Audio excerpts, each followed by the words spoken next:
أعوذ بالله من الشيطان الرجيم. بسم الله الرحمن الرحيم. واعلموا أنما غنمتم من شيء فأن لله خمسه وللرسول ولذي القربى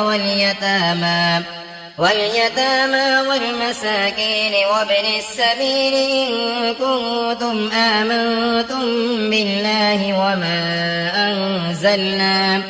وما أنزلنا على عبدنا يوم الفرقان يوم التقى الجمعان والله على كل شيء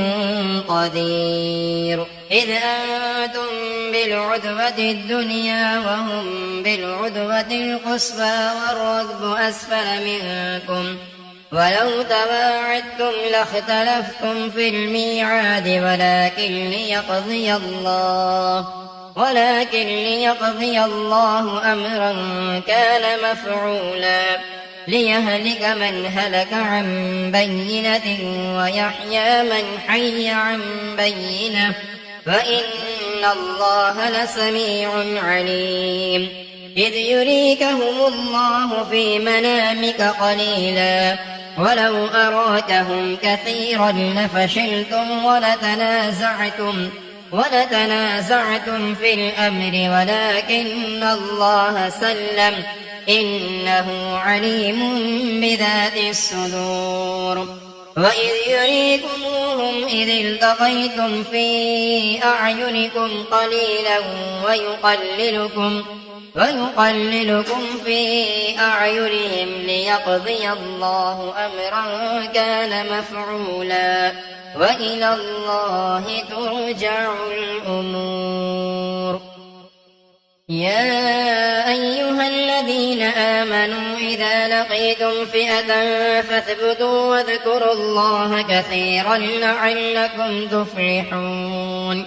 وأطيعوا الله ورسوله ولا تنازعوا فتفشلوا وتذهب ريحكم واصبروا إن الله مع الصابرين. ولا تكونوا كالذين خرجوا من ديارهم بطرا ورئاء الناس ويصدون عن سبيل الله والله بما يعملون محيط. وإذ زين لهم الشيطان أعمالهم وقال لا غالب لكم اليوم من الناس وإني جار لكم فلما تراءت الفئتان نقص على عقبيه وقال إني بريء منكم إني أرى ما لا ترون إني أخاف الله والله شديد العقاب. إذ يقول المنافقون والذين في قلوبهم مرض غر هؤلاء دينهم ومن يتوكل على الله فإن الله عزيز حكيم. ولو ترى إذ يتوفى الذين كفروا الملائكة يضربون وجوههم وأدبارهم فذوقوا عذاب الحريق ذلك بما قدمت أيديكم وأن الله ليس بظلام للعبيد. كدأب آل فرعون والذين من قبلهم كفروا بآيات الله فأخذهم الله بذنوبهم إن الله قوي شديد العقاب. ذلك بأن الله لم يك مغيرا نعمة أنعمها على قوم حتى يغيروا ما بأنفسهم وأن الله سميع عليم. كدأب آل فرعون والذين من قبلهم كذبوا بآيات ربهم فأهلكناهم بذنوبهم وأغرقنا آل فرعون وكل كانوا ظالمين. إن شر الدواب عند الله الذين كفروا فهم لا يؤمنون. الذين عاهدت منهم ثم ينقضون عهدهم في كل مرة وهم لا يتقون فإما تثقفنهم في الحرب فشرد بهم من خلفهم لعلهم يذكرون وإما تخافن من قوم خيانة فانبذ إليهم على سواء إن الله لا يحب الخائنين ولا يحسبن الذين كفروا سبقوا إنهم لا يعجزون وأعدوا لهم ما استطعتم من قوة ومن رباط الخيل ترهبون به عدو الله وعدوكم وآخرين من دونهم لا تعلمونهم الله يعلمهم وما تنفقوا من شيء في سبيل الله يوفى إليكم وأنتم لا تظلمون وإن جنحوا للسلم فاجنح لها وتوكل على الله إنه هو السميع العليم وإن يريدوا أن يخدعوك فإن حسبك الله هو الذي أيدك بنصره وبالمؤمنين وألف بين قلوبهم لو أنفقت ما في الأرض جميعا ما ألفت بين قلوبهم ولكن الله ألف بينهم إنه عزيز حكيم يا أيها النبي حسبك الله ومن اتبعك من المؤمنين يا أيها النبي حرض المؤمنين على القتال إن يكن منكم 20 صابرون يغلبوا 200 وإن يكن منكم 100 يغلبوا 1000 من الذين كفروا بأنهم قوم لا يفقهون الآن خفف الله عنكم وعلم أن فيكم ضعفا فإن يكن منكم 100 صابرة يغلبوا 200 وإن يكن منكم 1000 يغلبوا 2000 بإذن الله والله مع الصابرين ما كان لنبي أن يكون له أسرى حتى يثخن في الأرض تريدون عرض الدنيا والله يريد الآخرة والله عزيز حكيم لولا كتاب من الله سبق لمسكم فيما أخذتم عذاب عظيم فكلوا مما غنمتم حلالا طيبا واتقوا الله إن الله غفور رحيم يا أيها النبي كل لمن في أيديكم من الأسرى إن يعلم الله في قلوبكم خيرا يؤتكم خيرا مما أخذ منكم ويغفر لكم والله غفور رحيم وإن يريدوا خيانتك فقد خانوا الله من قبل فأمكن منهم والله عليم حكيم إن الذين آمنوا وهاجروا وجاهدوا بأموالهم وأنفسهم في سبيل الله والذين آووا ونصروا أولئك بعضهم أولياء بعض والذين آمنوا ولم يهاجروا ما لكم من ولايتهم من شيء حتى يهاجروا وإن استنصروكم في الدين فعليكم النصر إلا على قوم بينكم وبينهم ميثاق والله بما تعملون بصير والذين كفروا بعضهم أولياء بعض إلا تفعلوه تكن فتنة في الأرض وفساد كبير والذين آمنوا وهاجروا وجاهدوا في سبيل الله والذين آووا ونصروا أولئك هم المؤمنون حقا لهم مغفرة ورزق كريم والذين آمنوا من بعد وهاجروا وجاهدوا معكم فأولئك منكم وأولو الأرحام بعضهم أولى ببعض في كتاب الله إن الله بكل شيء عليم براءة من الله ورسوله إلا الذين عاهدتم من المشركين فسيحوا في الأرض 4 أشهر واعلموا أنكم غير معجز الله وأن الله مخزي الكافرين وأذان من الله ورسوله إلى الناس يوم الحج الأكبر أن الله بريء من المشركين ورسوله فإن تبتم فهو خير لكم وإن توليتم فاعلموا أنكم غير معجز الله وبشر الذين كفروا بعذاب أليم إلا الذين عاهدتم من المشركين ثم لم ينقصوكم شيئا ولم يظاهروا عليكم أحدا فأتموا إليهم عهدهم إلى مدتهم إن الله يحب المتقين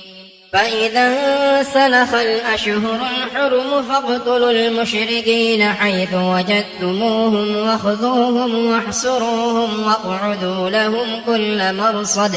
فإن تابوا وأقاموا الصلاة وآتوا الزكاة فخلوا سبيلهم إن الله غفور رحيم وإن أحد من المشركين استجارك فأجره حتى يسمع كلام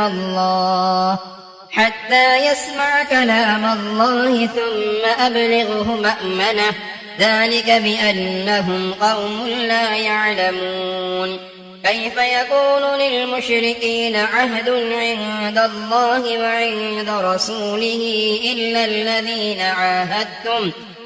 الذين عاهدتم عند المسجد الحرام فما استقاموا لكم فاستقيموا لهم إن الله يحب المتقين كيف وإن يظهروا عليكم لا يرقبوا فيكم إلا ولا ذمة يرضونكم بأفواههم وتأبى قلوبهم وأكثرهم فاسقون اشتروا بآيات الله ثمنا قليلا فصدوا عن سبيله إنهم ساء ما كانوا يعملون لا يرقبون في مؤمن إلا ولا ذمة وأولئك هم المعتدون فإن تابوا وأقاموا الصلاة وآتوا الزكاة فإخوانكم في الدين ونفصل الآيات لقوم يعلمون وإن نكثوا أيمانهم من بعد عهدهم وطعنوا في دينكم فقاتلوا أئمة الكفر إنهم لا أيمان لهم لعلهم ينتهون ألا تقاتلون قوما نكثوا أيمانهم وهموا بإخراج الرسول وهم بدؤوكم أول مرة أتخشونهم فالله أحق أن تخشوه إن كنتم مؤمنين قاتلوهم يعذبهم الله بأيديكم ويخزهم وينصركم عليهم ويشف صدور قوم مؤمنين ويذهب غيظ قلوبهم ويتوب الله على من يشاء والله عليم حكيم. أم حسبتم أن تتركوا ولما يعلم الله الذين جاهدوا منكم ولم يتخذوا من دون الله ولا رسوله ولا المؤمنين وليجة والله خبير بما تعملون. ما كان للمشركين أن يعمروا مساجد الله شاهدين على أنفسهم بالكفر أولئك حبطت أعمالهم وفي النار هم خالدون. إنما يعمر مساجد الله من آمن بالله واليوم الآخر وأقام الصلاة وآتى الزكاة ولم يخش إلا الله فعسى أولئك أن يكونوا من المهتدين.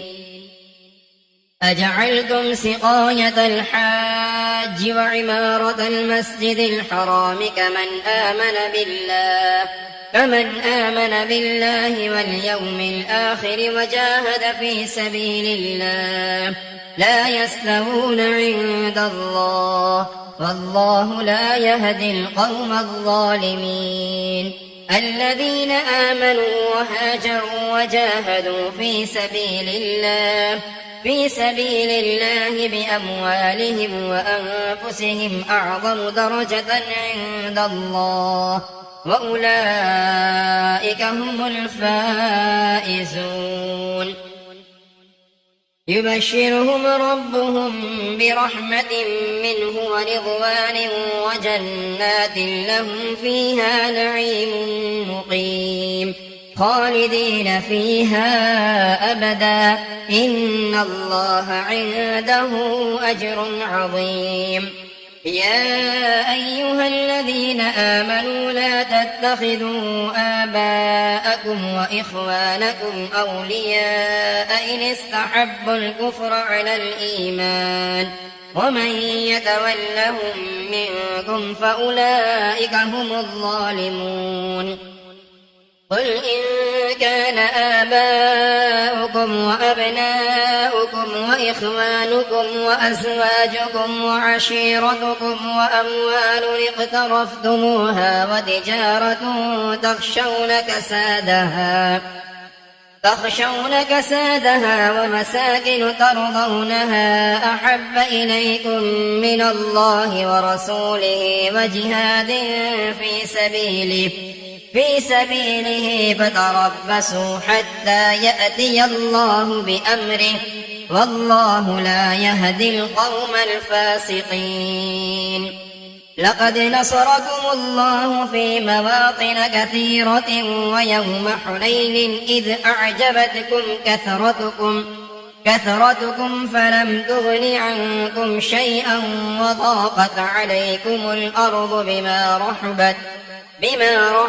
ثم وليتم مدبرين. ثم أنزل الله سكينته على رسوله وعلى المؤمنين وأنزل جنودا لم تروها وعذب الذين كفروا وذلك جزاء الكافرين. ثم يتوب الله من بعد ذلك على من يشاء والله غفور رحيم. يا أيها الذين آمنوا إنما المشركون نجس فلا يقربوا المسجد الحرام بعد عامهم هذا فإن خفتم عيلة فسوف يغنيكم الله من فضله إن شاء إن الله عليم حكيم. قاتلوا الذين لا يؤمنون بالله ولا باليوم الآخر ولا يحرمون ما حرم الله ورسوله ولا يدينون دين الحق من الذين أوتوا الكتاب حتى يعطوا الجزية عن يد وهم صاغرون. وقالت اليهود عزير ابن الله وقالت النصارى المسيح ابن الله، ذلك قولهم بأفواههم يضاهئون قول الذين كفروا من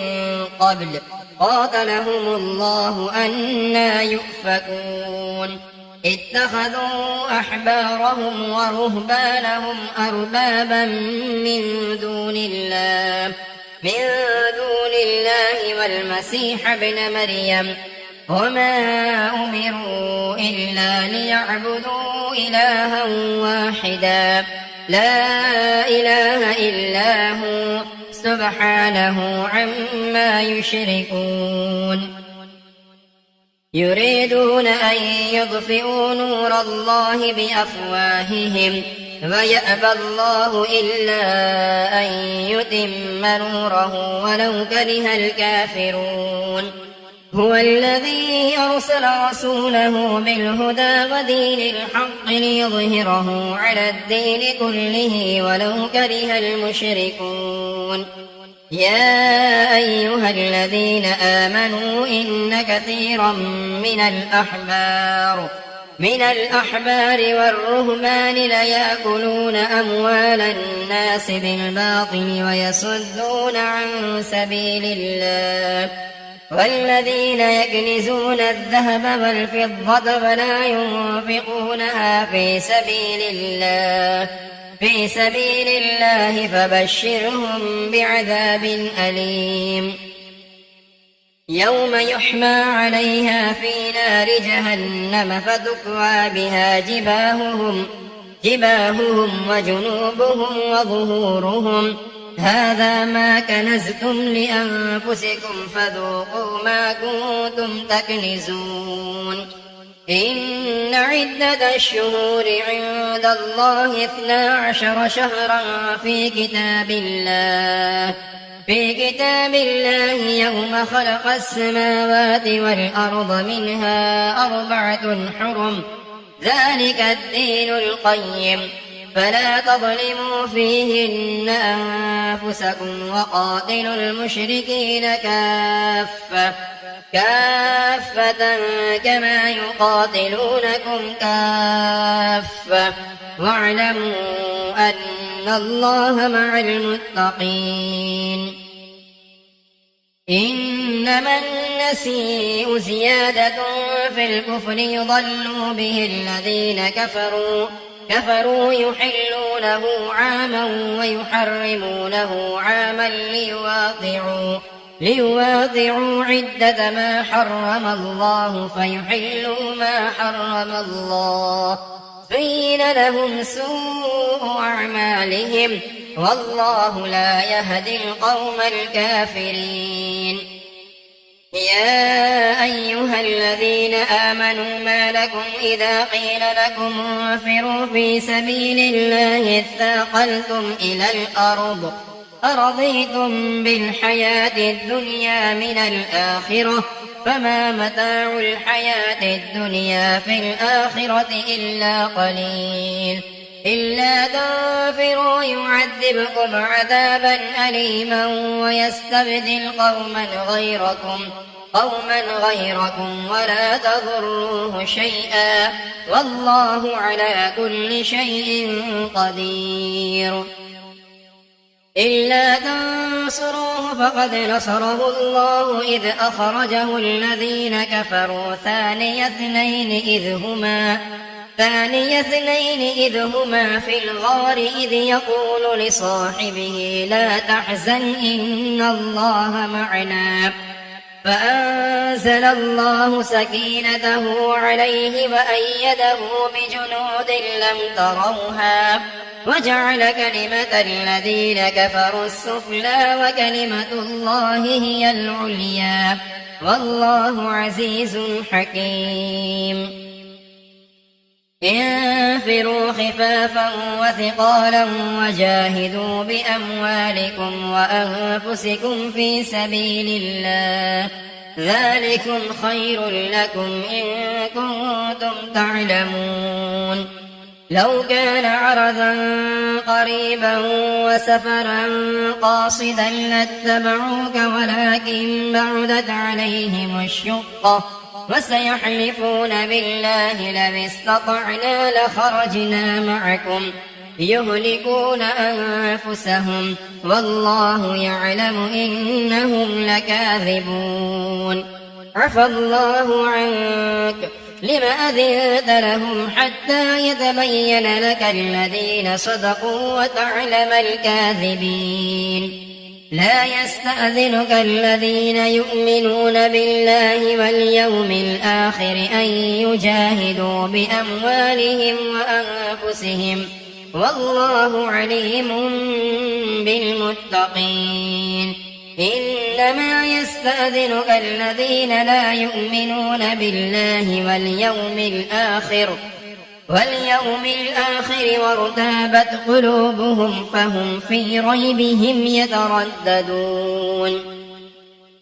ولو أرادوا الخروج لأعدوا له عدة ولكن كره الله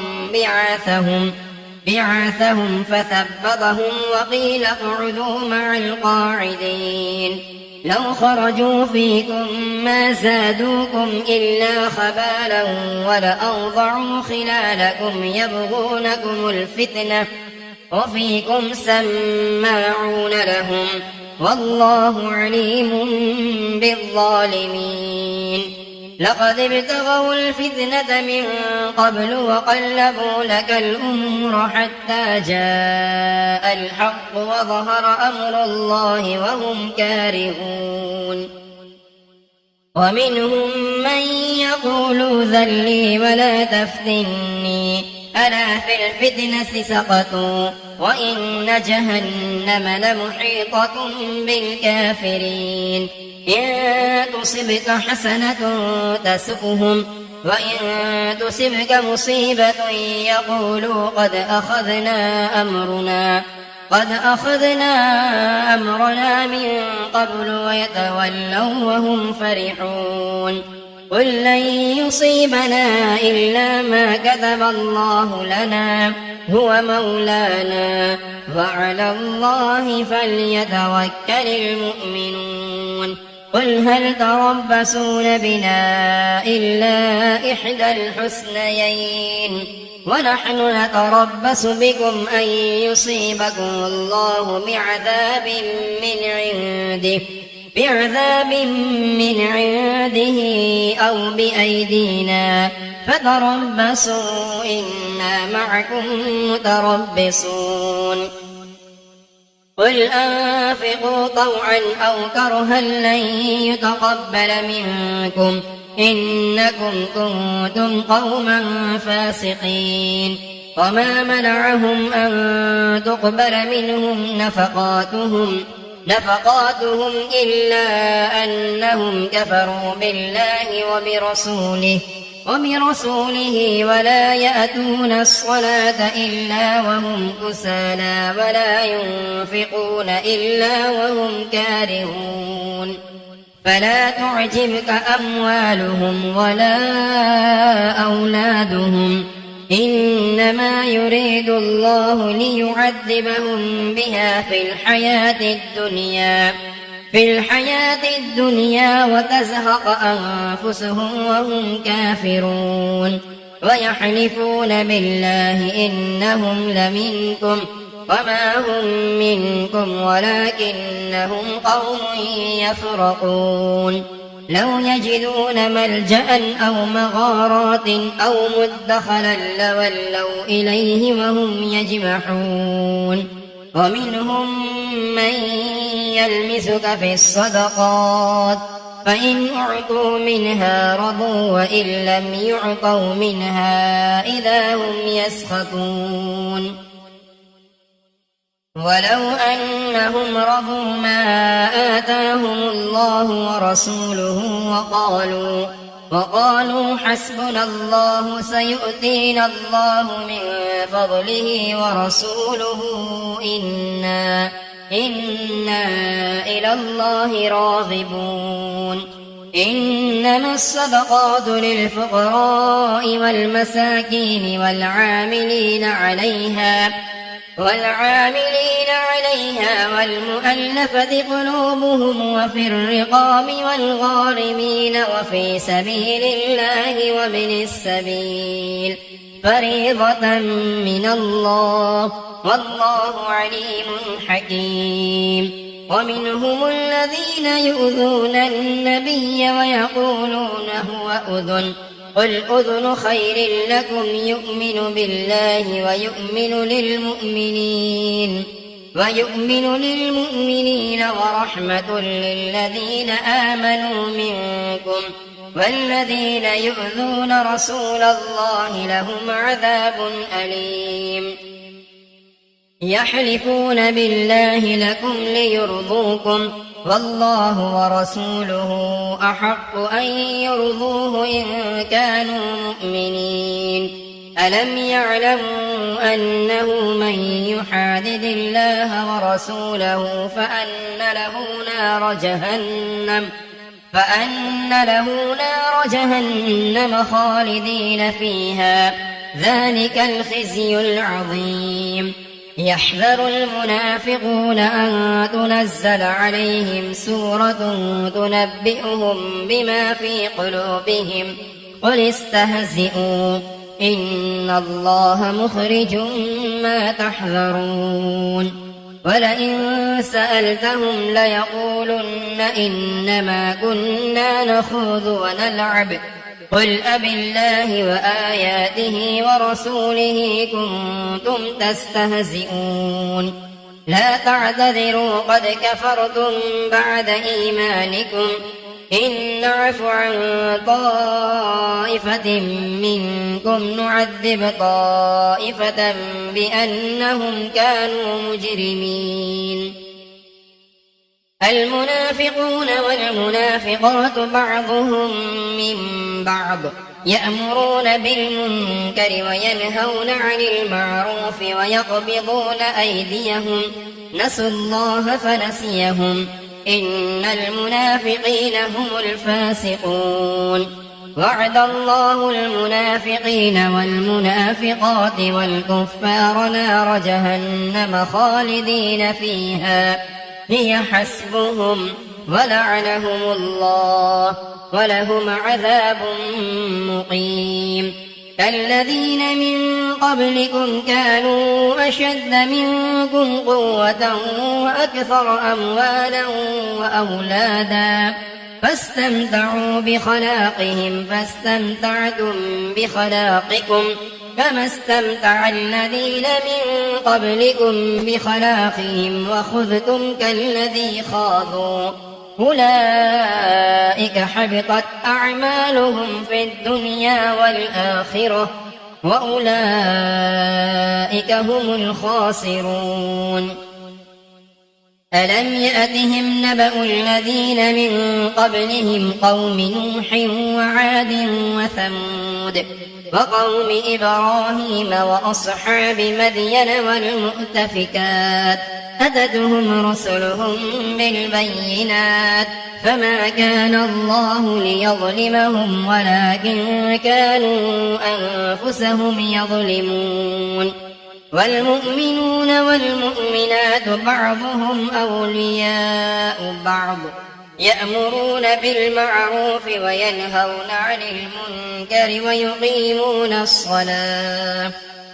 ويقيمون الصلاة ويؤتون الزكاة ويطيعون الله ورسوله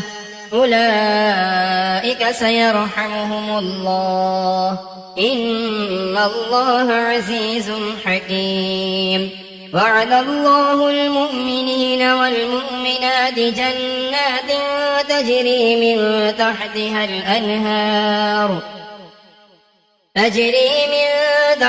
الأنهار خالدين فيها ومساكن طيبة في جنات عدن ورضوان من الله أكبر ذلك هو الفوز العظيم. يا أيها النبي جاهد الكفار والمنافقين واغلظ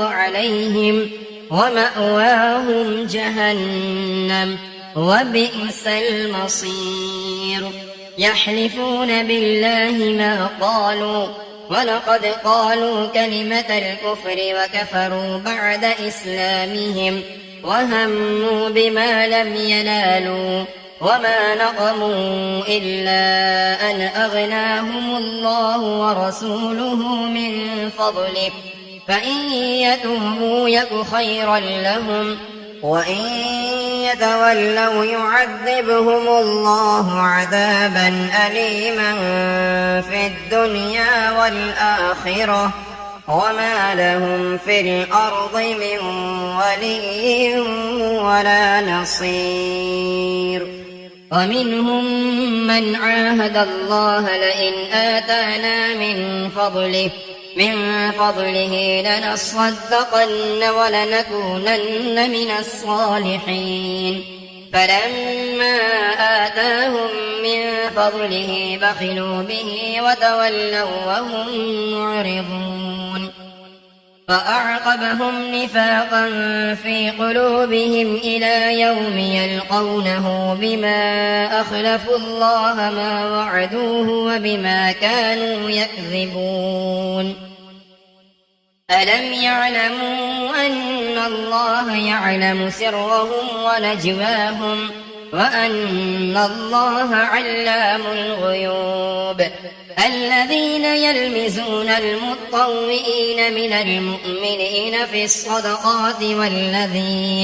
والذين لا يجدون إلا جهدهم فيسخرون منهم سخر الله منهم ولهم عذاب أليم استغفر لهم أو لا تستغفر لهم إن تستغفر لهم 70 مرة فلن يغفر الله لهم ذلك بأنهم كفروا بالله ورسوله والله لا يهدي القوم الفاسقين فرح المخلفون بمقعدهم خلاف رسول الله وكرهوا أن يجاهدوا بأموالهم وأنفسهم في سبيل الله وقالوا لا تنفروا في الحر قل نار جهنم أشد حرا لو كانوا يفقهون فليضحكوا قليلا وليبكوا كثيرا جزاء بما كانوا يكسبون فإن رجعك الله إلى طائفة منهم فاستأذنوك للخروج فقل لن تخرجوا معي أبدا ولن تقاتلوا معي عدوا إنكم رضيتم بالقعود أول مرة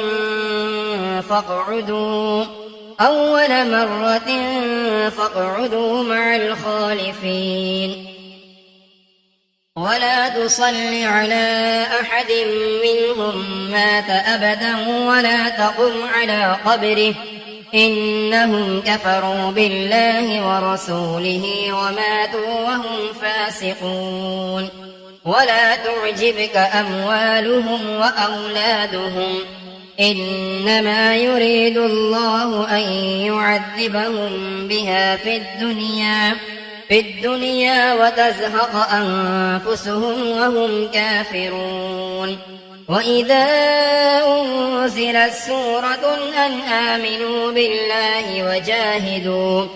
وجاهدوا مع رسوله استأذنك أولو الطول منهم وقالوا ذرنا نكن مع القاعدين رضوا بأن يكونوا مع الخوالف وطبع على قلوبهم فهم لا يفقهون لكن الرسول والذين آمنوا معه جاهدوا بأموالهم وأنفسهم وأولئك لهم الخيرات وأولئك هم المفلحون أعد الله لهم جنات تجري من تحتها الأنهار خالدين فيها، ذلك الفوز العظيم. وجاء المعذرون من الأعراب ليؤذن لهم، وقعد الذين كذبوا الله ورسوله، فيصيب الذين كفروا منهم عذاب أليم. ليس على الضعفاء ولا على المرضى ولا على الذين لا يجدون ما ينفقون حرج إذا نصحوا لله ورسوله، ما على المحسنين من سبيل، والله غفور رحيم. ولا على الذين إذا ما أتوك لتحملهم قلت لا أجد ما أحملكم عليه، فولوا وأعينهم تفيض من الدمع حزنا ألا يجدوا ما ينفقون. إنما السبيل على الذين يستأذنونك وهم أغنياء رضوا بأن يكونوا مع الخوالف